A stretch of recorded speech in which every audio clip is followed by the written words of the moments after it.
Hey everybody, so before we jump into today's podcast, I just wanted to thank you guys, give you a little bit of a reminder. If you enjoy this content, however you're watching it, consuming it, please like, follow, subscribe, whatever you got to do, comment on it. If you can, leave us a review. It really helps us out and it can help grow our platform and reach more people. And if you know someone that can benefit from this, please share it with them. If you have a question, if you want to reach out to us, let us know. And then lastly, we have all of our amazing programs, courses, and coaching available in the resources below. So check that out.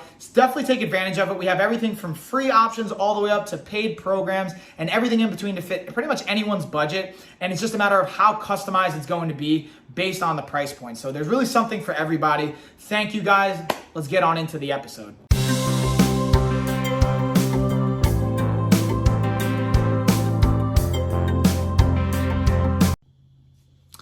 And cheers, everybody. What is going on, y'all? So, flying solo into this episode.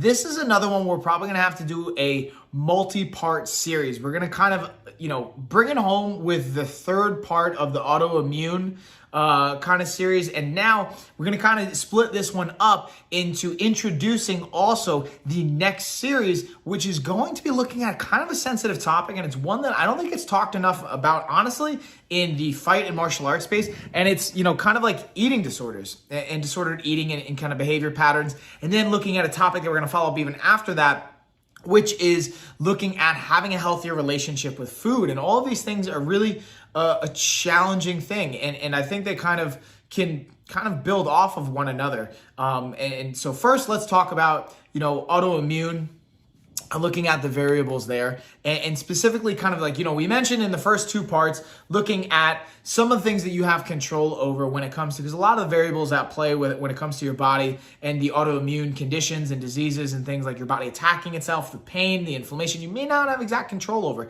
However, there are some things that you do have control over, what you're putting into your body, how you're exercising, if you're exercising, and how you actually choose to manage and handle stress, as well as trying to leverage as much of a sleep routine as where it's possible, because like pain can play a big role in that, and just even like hormones, neurotransmitters, there's so many things that can come up with that. But recapping all of those things that came up during the autoimmune series and kind of bringing that home before we dig into some of the things that can be related to around, disordered eating and some of the variables that play there, especially in the fight world where like weight cutting is such a massive thing. Going back to the autoimmune component is, again, recapping, first off, looking for the symptoms, whether you're diagnosed with an autoimmune related condition, or you may be suspecting that it may be something that you're dealing with or could be potentially having to face and deal with. And looking at the symptoms we talked about, whether it's like chronic fever, swollen, painful joints, or just swelling across the body, having again, the GI distress or like just discomfort there on most of this is going to be on a chronic basis, right? Having constant and chronic fatigue, again, going back to the fever component of things, and then even being able to just like look at some of the overall pain in general, like just constant and continuing pain. Those are all variables and symptoms that can be related to autoimmune conditions and diseases. So it's something to talk to your doctor about, to bring it up with them and see what they can discover and do that. Now, once you figure out like, all right, this is something that you're dealing with, again, still work with your healthcare providers, your medical team. But it's something I want to share with our clients and the audience out there, that even our clients of ours, because it's something that even we work with our partners with, doctors that that refer people to us, or that we have clients that are also working with other medical doctors that we don't have directly have in our network that we just communicate with.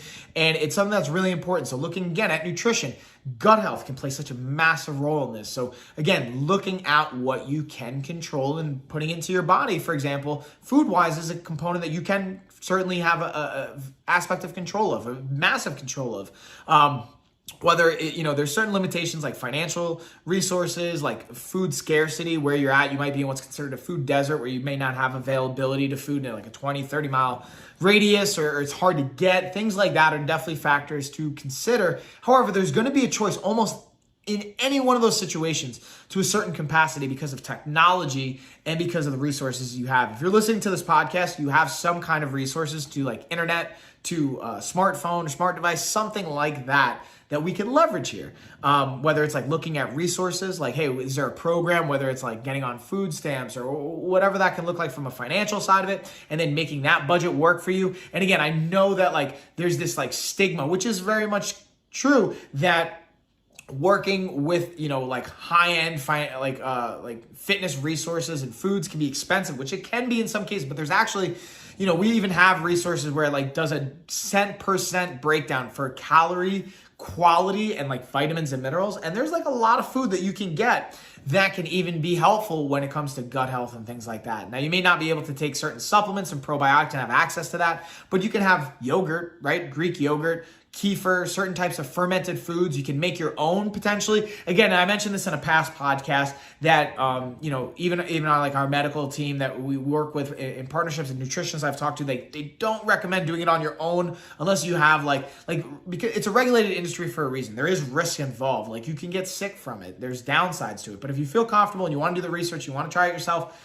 I'm just throwing that out as a disclaimer. You can do that, okay? And there could be, the pros can outweigh the cons there. So from a nutritional standpoint, whether you have the resources or you don't at the moment, there's ways to go about finding it. And again, if you have issues with that, reach out to us. Comment. If you don't feel comfortable commenting in a public platform, reach out to us via email. Sign up for our newsletter. We have that information below in the description. Take advantage of it.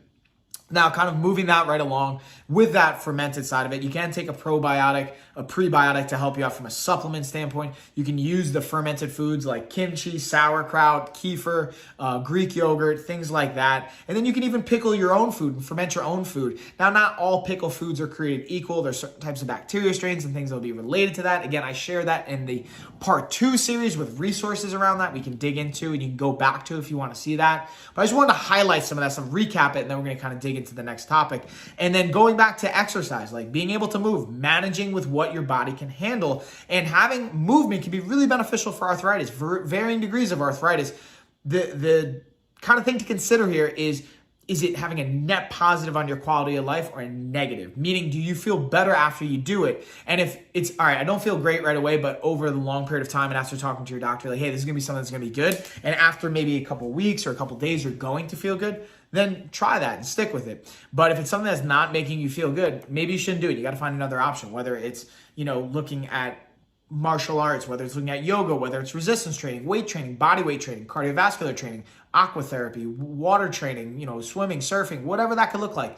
And kind of speaking of those components, there's something that I didn't talk about in the episodes that I wanted to bring up here. And this kind of shifts from the exercise now going into some of the other components, the miscellaneous categories of sleep, stress management, the seasonality of things. This is one that I did in a social media post that I wanted to share here as well, and just kind of offer that up in case anyone missed it, was weather, humidity, climate, temperature all plays a role in how your body can actually respond and trigger some of those conditions. Now, everyone's not going to react the same here. So that's something to consider as well. And the important thing is ultimately, again, communicating with your health team, but also finding out for yourself. Like usually dry, hot climates, and not like desert, but like warmer, drier climates are going to have a better response for most people's conditions. But again, that's a very general statement. You have to kind of find out for yourself. So even figure out maybe like a Bikram yoga could be helpful for you, depending on the humidity there and like how sweaty it gets. Again, you have to figure out what's best for you. Talk to your doctor, talk to your medical team, but figuring out that component. And again, if you live in a very cold, like if you live in Colorado, for example, like the mountains of Colorado, even here in like Western North Carolina in the mountains,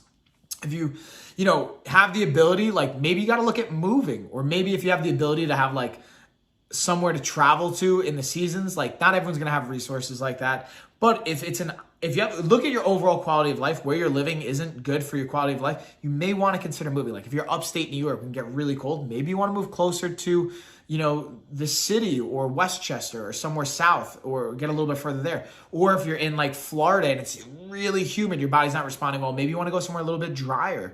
Or if you're in like Arizona, for example, you may want to stay there. Those are all things to consider. I just wanted to mention and bring up.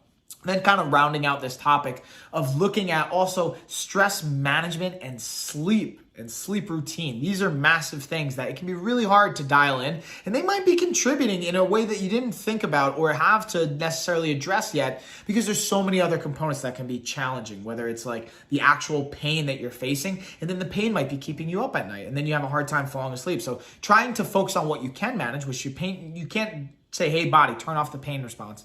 doesn't work that way, but you can control like, hey, I'm not going to be on my phone an hour or 2 hours before I go to bed. I'm not going to watch TV. I'm going to read a book instead. I'm not going to have any coffee or caffeine or stimulants after a certain period of time. I'm not going to smoke cigarettes. I'm not going to have nicotine. Those kinds of things can become really important. Then on the stress management side, even looking at, hey, maybe I have to eliminate certain people or triggers in my life. If someone, even if it's a family member, like I've had to do this myself, like distance myself from certain family because the trigger and the impact on my quality of life isn't worth it, honestly, at the end of the day. So that can be a hard one to do and a hard pill to swallow, so to speak. So all these things aren't necessarily easy, but they're very important to be able to do. So I just kind of wanted to throw that out there to bring that home. Now we're going to kind of like segue this. So this is going to be like a multi-packed episode. Also, if you guys are wondering, I'm holding a Binky in my hand. I just like picked it up off the floor because my daughter was in here before. So if you ever happen to notice, that's in my hand. That's what it is as I drop it. But so now we're going to kind of shift gears here. I wanted to kind of round out the part 3 for the 3-part series for the autoimmune, but I also wanted to use this as like kind of a segue into the next multi-part series we're going to talk about, which is eating disorders and disordered eating in general. And it's kind of tricky to bring up because we're also going to do a special. We're going to like break up this by also doing next week. We'll talk about Chuck and myself, Thanksgiving, what we're grateful for, recipes, all types of great stuff. But I think it was kind of relevant to talk about now before we dig into that next week with Chuck and myself, because around the holidays, it can be very, very tricky to manage, you're probably going to eat certain things that you don't always have year round. And then that's where it becomes a slippery slope, especially for my like fighters, my athletes out there. This is something I even very transparently has faced. Like I've never had an official diagnosed eating disorder. However, having to cut weight for a career, I would walk around maybe 190, 200 pounds and cut down to 155 to 170 pounds.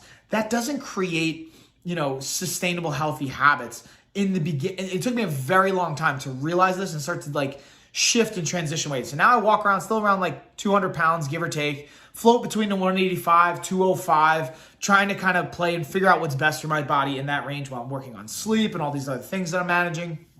But, and again, seeing what's best for me and sustainable and what my goals are. But like the big thing, and again, I'm not a specialist in eating. Like there's actual clinical nutritionists and dietitians that will be specialists in this particular category. I am not that by any means. We do have dietitians and nutritionists on our team that have specialties there. We can refer you to that. We can kind of connect you to them. If you guys want that, and again, feel free to just contact us below via our email or reach out to us on our website. We can kind of set that up. But I think it's something we just have to start to talk about in the fight world, especially because anyone that cuts weight for a living, you probably are going to start to develop some kind of disordered eating and then potentially unhealthy relationship with food. That doesn't mean it's everybody, but there's going to be the potentiality for that to happen. And it's so important to address earlier and earlier as possible in a career. So like, for example, I have young fighters, like a 19-year-old kid who's cutting weight for the first time and he's like really stressing out. I'm like, listen, man, we're not going to just do like water cut the day before. We're not going to like starve you and things like that. We're going to look at your body composition. We're going to look at what's healthy for you. And we're going to maintain a healthy relationship with food and with your body and throughout that as much as possible. And being able to start to question like, hey, do you notice that you might start to binge quite a bit after fights, like putting on 20 pounds or 15 pounds or like, and I've been there myself. Like I still honestly, sometimes like, I'll be honest with you guys, after I'm gonna have some chocolate peanut butter cups and some dehydrated mangoes. Now I've changed that from eating like an entire pumpkin pie and like sprinkling M&Ms and stuff on that after like a fight to doing this instead. So I get chocolate, I get peanut butter, I get some fruit in there, I get my fix, but like it's not as crazy and unhealthy. But the point of me sharing all that is looking at some of the behavior patterns you start to develop and you see in yourself and the questions that you're starting to have or the thoughts that are going on in your mind, like, I shouldn't eat that. Or like you go from those massive binges and purges, like massively binging on food and then you're purging afterwards. Like all these variables, again, it's sometimes people don't want to talk about or can be tricky to talk about, but I think it's really important to have. And if there's anyone out there, if you guys want to come on the podcast to talk about this, you always have a platform if you feel comfortable. And if not, you want to talk about it in private, reach out to myself and our team. We're happy to talk about it and either help you ourselves or connect the dots to someone that can be more relevantly helpful for you. And that's something that I just wanted to kind of like take a moment to highlight and look at. So, and we can break this down very much more so with Chuck and myself in a part 2, maybe even a part 3. Maybe we'll have some other guests on to talk about that, because I have a variety of clients, honestly, that have disordered eating issues. I've gone through variations of it myself, and I'll just share a quick story with you guys. When I first lost weight at 16 years old, I was about 230 pounds, and then I went down to 150-ish pounds. So I lost like, let's call it 80 pounds in maybe like 4 months. Not like 3.5, 4 months, not healthy whatsoever. So basically from like June, let's call it May to September, not healthy. So May, June, July, August, September, 5 months even. Let's call it 5 months, play it safe. But 80 pounds in 5 months, that's not very healthy or sustainable in the long run of things. Like I'm 200 pounds right now. So like that's where I should be natural. It's kind of like maybe like 185, 190, depending on what's going on with my sleep and my training and all that kind of fun stuff. But like I'm floating right around where my set weight is after years of like coming off of training and seeing all that fun stuff. So like I can understand the psychology behind it. You become obsessed with it. You're like, oh, it's cool to have control over something like that. Once you figure out what works, the downside is then I started losing hair, for example. You can potentially have such a negative impact on your hormones, on your growth, depending. I was 16, so like I might have lost developing as far as my height. I was supposed to be like taller than I'm 6 foot. I could have been like 6'2", maybe 6'3". Possibly. Again, I'm not a doctor, but take that with a grain of salt. But like these kinds of things are the things you got to think about. It's hard to think about because you're like so caught up in the moment, so caught up in the, hey, I want to have control over this. I want to see the scale go down, or oh, it's working. It's like addictive. So I wanted to share that with you guys and kind of throw that out there and just bring it up as a topic. Now, I'm not going to throw any like, hey, do this, or I don't have any magic answer for you guys. It's really more so to create awareness and to create resources. So again, not only ourselves here, but we'll also just share some resources, some hotlines that you can use completely free. Some of them are government-based, some of them are independent party-based, just things that can be out there to help support you. And really, if you just need someone to talk to, we're here as well. And also use the hotlines and the resources as well. That's why they're there for a reason. And just reaching out to a friend, man, because it can feel really lonely when you don't know where to go and you don't know what to do and you don't think anyone can relate to it and you feel stuck. And it's really just a shitty place to be. And I understand that. I've been there myself in a variety of ways, and not even just with disordered eating, which is like depression and mental health and things like that too. So I think it's all so interconnected. And that even goes back to the prior topic of like autoimmune health and disease, because then you start to like, they can kind of, all these things can kind of get intertwined or interwoven, because then you're like, all right, well, I'm limited with this food, I'm going to do this, and you become hyper obsessive, and then, or you go the complete opposite direction, and then you just have a bad relationship with your body, with your food, all these other things. So anyways, with that being said, I just kind of wanted to throw that out there for you guys. This is just the first part. I wanted to introduce it, to bring it up, to see what it brings up for you guys. Feel free to comment on these where it's public if you want to. If not, reach out to us privately. Let us know, what it would be helpful for us to continue to elaborate on here. And then also, we're going to Thanksgiving next week, or the episode will drop next week. We'll go into Thanksgiving, recipes, things that we're grateful for, and then it's going to be Thanksgiving right after that. So I thought it was kind of relevant, because know that you're not alone, especially during this time of year. It can be tough going into the holidays, going into Thanksgiving. It can be easy to write off like, oh, like you can kind of slide with certain behaviors or things. It can kind of be very unhealthy and kind of dangerous, honestly. Not even kind of, it can be really dangerous. So know you're not alone. And then Chuck and myself will dig into like things we're grateful for. So completely shifting gears just a little bit for 1 week, and go over even healthy recipes that you can integrate that are delicious, that you can enjoy, you don't have to feel guilty about. And then there's also some psychology stuff behind that you should probably not, I won't even touch upon, because that goes outside my scope, but like talk to a therapist about, specialist on that if you're having a lot of the issues with the food side of things, the guilt that can be associated with that. And then honestly, enjoy food too, like finding the balance there. So with all that being said, I'm going to bring it home. I appreciate you guys. Thank you as always. And I will check you next week. Yeah, y'all. So I just wanted to say thank you guys again for watching, listening, consuming that episode. If you guys enjoyed it and you haven't already, please like, please comment. If you haven't reviewed, please leave a review. If you haven't followed or subscribed, please do that as well. Again, it tremendously helps us out. And then just a quick reminder, if you guys want more resources, we have them below. We have our programs, everything from free all the way up to paid, and kind of everything in between. Dial in with the customization, and we have more information on different programs and resources in our newsletter. So if you haven't signed up for that, do so below. It's free. And that is it, y'all. See you on the next one.